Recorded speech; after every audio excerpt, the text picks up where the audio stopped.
大家好，我是董江明，今天给大家分享一道家常菜——山药炒木耳。准备一根山药，先洗掉泥土，再削皮。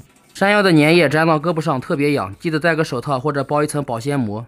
可以放到水龙头下面操作，这样山药削出来颜色更洁白。还有一点需要注意，削完以后不要立马去那个地方。先把山药切成菱形块，间隔2厘米左右，角度不要太大。切片尽量均匀一些，大约是硬币的厚度。全部切好放水里浸泡，防止氧化变黑，也可以放一点白醋。木耳用冷水泡发。青红尖椒切菱形块搭配颜色。完全不吃辣，可以搭配一点青椒和胡萝卜。大蒜切片，用葱油炒，可以不放。锅里水开，先下入木耳焯水，加一勺盐，放少量油。木耳一定要完全煮熟，大约1分钟左右。再下入山药，再次开锅以后倒出。锅里放油，下入蒜片，小火炒香。再下入青红尖椒，简单翻炒几下。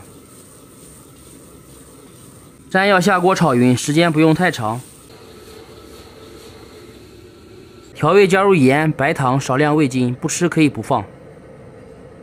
炒匀以后放少量水淀粉勾芡，一定要稀一点，山药本身就发黏，太浓了容易结块，芡汁能挂住味道就可以。炒好以后出锅装盘。一道清脆爽口的山药炒木耳就制作完成。点头像金主页还有更多家常菜。感谢大家的关注和支持，下期见。